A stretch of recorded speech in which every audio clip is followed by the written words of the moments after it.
नमस्कार दोस्तों, स्वागत है आपका मेरे चैनल भक्ति की शक्ति में। आज हम बात करेंगे भगवान श्री राम की, माँ सीता की और उनके बच्चे लव और कुश के बारे में।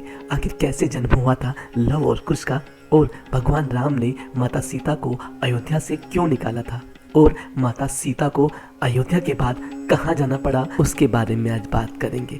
तो चलिए कुछ प्रश्नों के सवालों का उत्तर जानते हैं। तो नाम लेकर शुरू करते हैं आज की कहानी।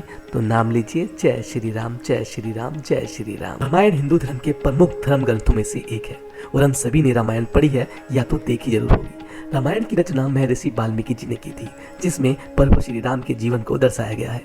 रामायण में एक वृतांत मिलता है जिसका संबंध श्री राम के पुत्रों लव और कुश के जन्म और माता सीता के पाताल जाने से जुड़ा हुआ है।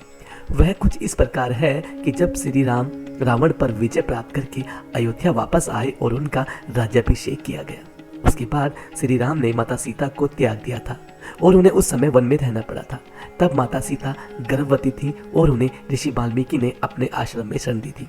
वहीं माता सीता ने अपने दोनों पुत्रों को जन्म दिया, जिन्हें महर्षि वाल्मीकि ने शिक्षा दी, और यही आश्रम में लव कुश का बाल्यकाल व्यतीत हुआ। आपको शायद पता न हो, लेकिन ऋषि वाल्मीकि का आश्रम वर्तमान युग के अनुसार उत्तर प्रदेश में स्थित था। यह आश्रम कानपुर शहर से करीब 17 किलोमीटर दूर बिठूर गांव में स्थित है। बिठूर गंगा के दाहिने किनारे पर स्थित है और हिंदू तीर्थ यात्रा का एक केंद्र है। ऐसा कहा जाता है कि यह वही आश्रम है जहां पर बैठ के ऋषि वाल्मीकि ने रामायण की रचना की थी। बिठूर भले ही एक छोटा सा गांव है, लेकिन लव कुश का जन्म स्थान माने जाने वाला यह स्थान स्थानीय लोगों के लिए बेहद ही महत्वपूर्ण है। साथ ही यहाँ पर आने वाला हर व्यक्ति इस जगह का दर्शन अवश्य करता है। बिठूर में आज भी वाल्मीकि आश्रम के निशान देखे जा सकते हैं। यह हिंदू धर्म और पौराणिक कथाओं के अनुसार एक बेहद ही महत्वपूर्ण स्थान है। यहाँ पर माता सीता ने अपने जीवन का एक लंबा समय व्यतीत किया है। इसके अलावा यह लव कुश की जन्मस्थली भी है और यहीं पर रामायण भी लिखी गई है। साथ ही लव कुश ने इसी स्थान पर ऋषि वाल्मीकि से शिक्षा भी प्राप्त की थी। इसके अलावा यहाँ पर राम जानकी मंदिर व लव कुश मंदिर भी है। एक बार श्री राम ने अश्वमेघ यज्ञ कराया। कोई भी राजा उस यज्ञ के अश्व को पकड़ने का साहस नहीं जुटा सका, लेकिन जब वह अश्व विचरण करते हुए वाल्मीकि आश्रम के पास पहुंचा तो लव कुश ने इस अश्व को पकड़कर बांध लिया, और जब यह बात श्री राम को पता चली तो उन्होंने हनुमान जी को अश्व को छुड़ाने भेज दिया। लव कुश के साथ हनुमान जी का युद्ध होता है और इस युद्ध में हनुमान जी पराजित हो जाते हैं और लव कुश भी उन्हें बंधक बना लेते हैं। हनुमान जी की कोई खबर न मिलने से लक्ष्मण जी हनुमान जी को ढूंढते हुए वहां पहुंच जाते हैं और उन्हें भी लव कुश बंधक बना लेते हैं। और जब ये बात श्री राम को पता चली तो वह स्वयं युद्ध करने के लिए लव कुश के सामने जा पहुंचे।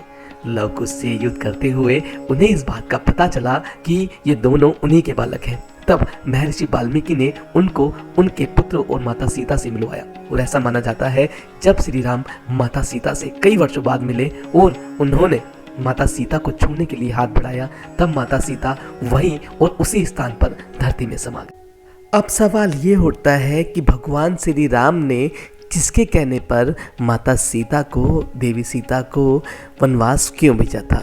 रामायण में उल्लेख है कि भगवान राम ने राज्याभिषेक के बाद एक धोबी के द्वारा देवी सीता के चरित्र पर उठाए गए सवाल के कारण देवी सीता को अपने से अलग कर दिया था और देवी सीता को वन में रहना पड़ा था। दोस्तों, ये थी लव कुश के जन्म की कहानी। अगर कहानी अच्छी लगी, जानकारी अच्छी लगी तो चैनल को सब्सक्राइब जरूर करें। ऐसे ही धर्म और कर्म की कहानियां सुनने के लिए आप मेरे चैनल पर हमेशा बने रहें।